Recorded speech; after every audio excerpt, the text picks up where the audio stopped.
আল্লাহ তাআলা বলছেন ফামান যুহযিহা আনিন নারি ওয়া উদখিলাল জান্নাতা ফাকাদ ফাজ ওয়া মাল হায়াতুদ দুনিয়া ইল্লা মাতাউল গুরুর। জোরে বলুন আল্লাহু আকবার। আল্লাহ তাআলা বলছেন গোলাম শোনো, তোমার কাছে চেয়ারম্যান থেকে এমপির পদে চলে যাওয়া এটা তোমার সফলতার মানদণ্ড। তোমাকে মানুষ বিশেষ অতিথি থেকে প্রধান অতিথিতে নিয়ে যাবে এটা তোমার সফলতার মানদণ্ড। লেকিন আমি রব বলছি না ওটা তোমার সফলতার মানদণ্ড না। ফামান যুহজিহা আনিন নারি ওয়া উদখিলাল জান্নাতা ফাকাদ ফাজ। তোমার সফলতা হবে তখন নারী, তোমার সফলতা হবে যুবক তখন তোমার জাহান্নামের জায়গা থেকে নাম কাটিয়ে জান্নাতের ভিতরে প্রবেশ করতে পারবে যখন। ঠিক না? এজন্য আমাদের সফলতা অর্জন করতে চাইলে বামপন্থী যত কাজ আছে, রাম বাম নাস্তিকদেরকে বেজার করে একমাত্র আল্লাহকে খুশি করতে হবে। আল্লাহকে খুশি করতে পারলে আমাদেরকে জান্নাত দিয়ে দিবেন কে?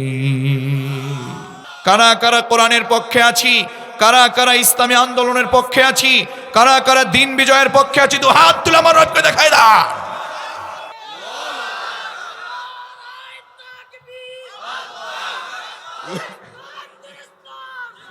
আমার বন্ধুগণ, যারা বাতিল, যারা কোরআনের প্রোগ্রাম সহ্য করতে চায় না, তারা প্রোগ্রাম চায় না, তারা প্রোগ্রামের সব আঞ্জাম ভেঙে ফেলতে চায়। আর যারা কোরআনের কর্মী, তরুণ আর যুবকেরা দেখিয়ে দিয়েছে ইতিপূর্বে এবং আজকে যে কোরআনের প্রোগ্রাম কি করে সফল করতে হয়। কথা বলুন ঠিক না? আমরা মহান রবকে খুশি করতে চাই, তবে আমরা বাতিলদেরকে জানিয়ে দিতে চাই, কিংবা এখনো দেখা যায় যারা বাতিলদের থেকে কিছু কিছু শিখেছে অন্যায়, হয়তো মনে করছি আমরা ক্ষমতায় চলে আসব, আমরা বুঝি সব করে ফেলবো, তাদেরকে আমরা হুঁশিয়ার করতে চাই, খবরদার কখনো কোরআনের প্রোগ্রাম ধ্বংস করবার কিংবা নষ্ট করবার পায়তারা চালানোর দুঃসাহস বাংলার জমিনে যেন কারো না হয়। কথা বলুন ঠিক না?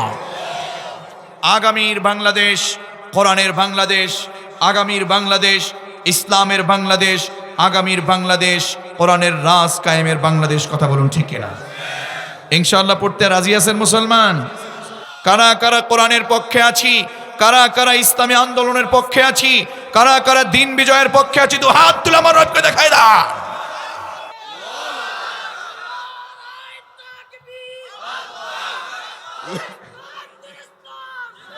আমার বন্ধুগণ,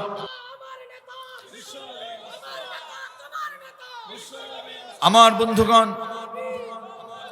আমার বন্ধুগণ, আজকের মাহফিল সফল করতে চাই, এটাই আমাদের আনন্দ, এটাই আমাদের সবচেয়ে বড় উদ্দেশ্য এবং লক্ষ্য। প্রিয় ভাই অত্যন্ত চমৎকার বলেছেন, মাহফিলের সফলতার প্রয়োজন আছে না নাই? মাহফিলের সফলতা হবে তখন আমাদের নিজেদের অন্যায় অনাচার করার চিন্তা চেতনা ভুলে যেতে পারবো, যখন আমাদের আমলটা যখন জান্নাতে আমল করতে পারবো, আমলটা যখন জান্নাতের পথে কনভার্ট করতে পারবো, আশা করা যায় তখন আমরা সফল হব। কথা বলছেন না কেন? আমার ছোট্ট জীবনে আমি যা দেখতে পেয়েছি, জানার মানুষের অভাব নেই, শুধুমাত্র আমলের বড় অভাব। ঠিক না? আমরা আমল করতে চাই কি চাই না? আমরা মনে করছি সফল হব তখন আমি মেম্বার থেকে চেয়ারম্যানিতে যেতে পারবো। কথা বলেন না কেন?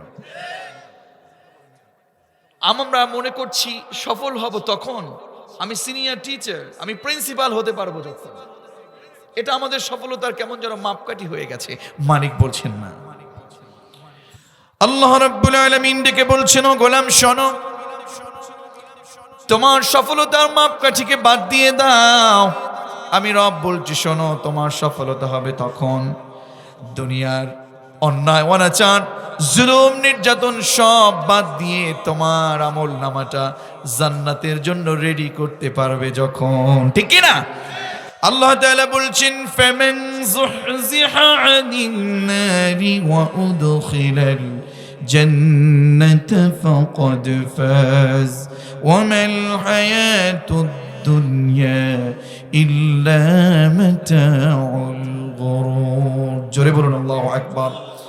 আল্লাহ তাআলা বলছেন, গোলাম শোনো, তোমার কাছে চেয়ারম্যান থেকে এমপির পদে চলে যাওয়া এটা তোমার সফলতার মানদণ্ড। তোমাকে মানুষ বিশেষ অতিথি থেকে প্রধান অতিথিতে নিয়ে যাবে, এটা তোমার সফলতার মানদণ্ড। লেকিন আমি রব বলছি না, ওটা তোমার সফলতার মানদণ্ড না। ফামান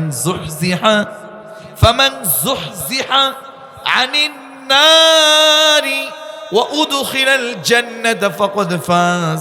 তোমার সফলতা হবে তখন নারী, তোমার সফলতা হবে যুবক তখন তোমার জাহান্নামের জায়গা থেকে নাম কাটিয়ে জান্নাতের ভিতরে প্রবেশ করতে পারবে যখন। ঠিক না? এজন্য আমাদের সফলতা অর্জন করতে চাইলে বামপন্থী যত কাজ আছে, রাম বাম নাস্তিকদেরকে বেজার করে একমাত্র আল্লাহকে খুশি করতে হবে। আল্লাহকে খুশি করতে পারলে আমাদেরকে জান্নাত দিয়ে দিবেন কি? এজন্য ইসলামী আন্দোলন কোরআনের পক্ষের কাজ, আল্লাহকে খুশি করার কাজ, অন্যায় অপরাধের কাজকে বাদ দিয়ে সব কাজগুলোকে আমাদেরকে অ্যাকসেপ্ট করতে হবে। পারা যাবে মুসলমান?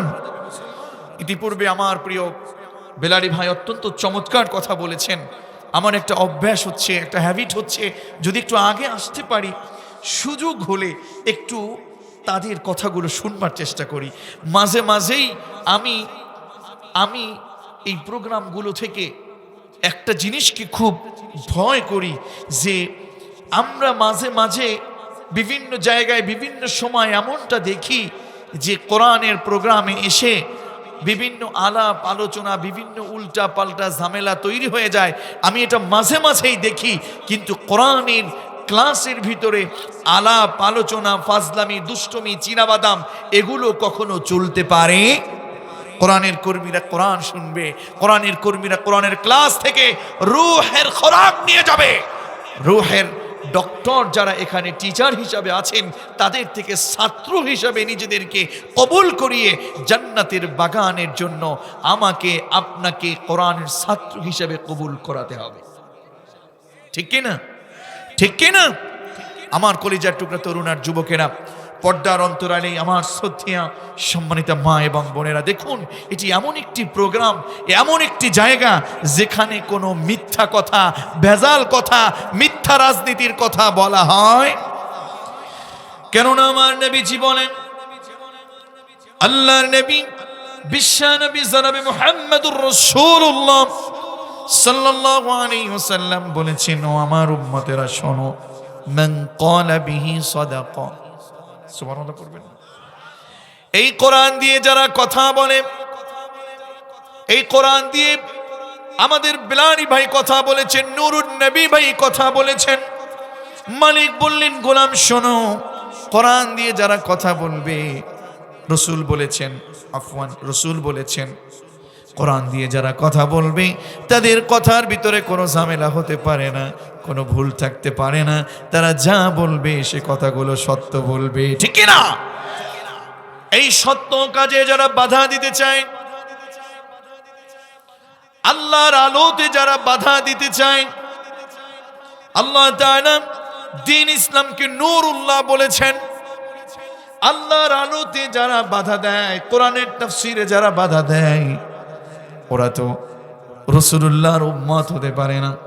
আল্লাহ তাআলা বললেন, ইউরিদুনা লিইউতফিউ নূরাল্লাহি বিআফওয়াহিহিম ওয়াল্লাহু মুতিম্মু নূরিহি ওয়ালাউ কারিহাল কাফিরুন। জোরে বলুন আল্লাহু আকবার। আমি আপনাদের পূর্বের কিছু ইতিহাস তুলে ধরছি, পূর্বের কিছু কার্যক্রম বাতিলদের তুলে ধরছি, যেটা সরাসরি কোরআনের সাথে মিলে যাচ্ছে। আল্লাহ তাআলা কোরআন দিয়ে বলছেন, শোনো আমার গোলামেরা, ইউরিদুনা, তারা এখন চায়, সামনেও চাইবে। ও রাসূল, আপনার সামনে আবু জাহাল, উতবা, সাইবা, আব্দুল্লাহ বিন উবাইরা, আল্লাহর যে নূর, আল্লাহর যে আলো, ইউরিদুনা লিইউতফিউ নূরাল্লাহ, আল্লাহর আলোকে মুখের ফুৎকার দিয়ে ওরা নিভিয়ে দিতে চাইবে, হায় হুতাশ করাতে চাইবে।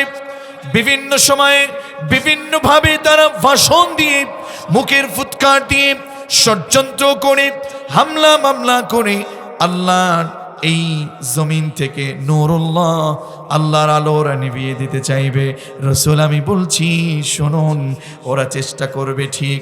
ইউরিদুনা লিইউতফিউ নূরাল্লাহি বিআফওয়াহিহিম ওয়াল্লাহু মুতিম্মু নূরিহি।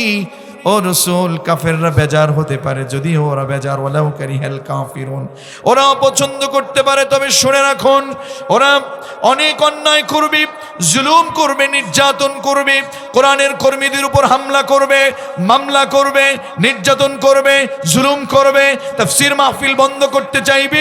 মনে রাখবেন ওদের হাতে কোরআনের আলো, আমি আল্লাহ রাব্বুল আলামিনের আলো ওদের হাতে জ্বালানোর সুইচ না, কোরআনের আলো জ্বালানোর দায়িত্বটা আমি আল্লাহ তাআলা নিয়েছি। ওরা শত চেষ্টা করবে, ওদের চেষ্টা সব ব্যাহত হয়ে যাবে, একমাত্র আমি রবের চেষ্টা, আমি রবের মাকার, আমি রবের আল্লাহু খায়রুল মাকিরিন, আমি রবের সব চেষ্টা, সব চিন্তা, সব কিছু কৌশল, সব সর্বোচ্চ। সুতরাং আমার কোরআনের আলো ওরা ধ্বংস করতে পারবে না, আমার জমিনে আমার কোরআনের আলো আমি জ্বালাবই, ঠিক না? সুতরাং আমাদেরকে আবু জাহেল, উতবা সাহেবের উত্তরসূরি না হয়ে আমাদেরকে আবু বকর, ওমর, আলী, ওসমানের উত্তরসূরি হয়ে আল্লাহর জমিনে দ্বীন কায়েমের জন্য কাজ করতে হবে।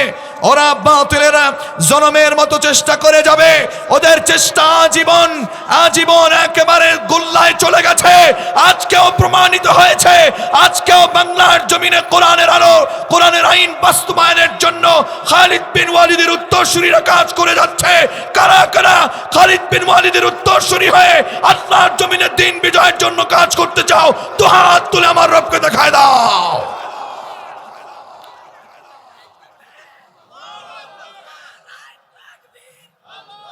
আল্লাহ আমাদের হাতগুলো কবুল করুন।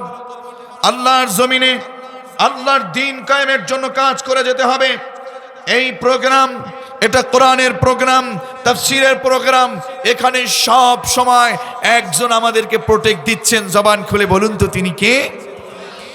এজন্য বিশ্বনবী বলেন, শোনো আমার উম্মতেরা শোনো, যারা কোরআন দিয়ে কথা বলে, মান ক্বালা বিহি সাদাকা, তাদের কথার ভিতরে কোনো ভুল নাই, তারা সত্য বলে। সুবহানাল্লাহ পড়বেন। শুধু তাই না, ওয়ামান হাকামা বিহি আদিলা, যারা কোরআন দিয়ে বিচার করে তাদের বিচারের ভিতরে কোনো ঝামেলা, কোরআন দিয়ে বিচার করলে বিচারের ভিতরে কোনো ঝামেলা, কোনো ধরনের ষড়যন্ত্র, কোনো ধরনের জুলুম থাকতে পারে। কোরআন দিয়ে যারা বিচার করে তারা নিশ্চয়ই সত্য বিচার করে। আর যারা কোরআন দিয়ে বিচার করে না, ওরা মুসলিম হতে পারে না, ওরা মুমিন হতে পারে না। যারা কোরআন দিয়ে বিচার করে না, যারা কোরআন সহ্য করতে পারে না, তারা আর কেউ নয়, তারা কোরআনের ভাষায় তারা জালেম।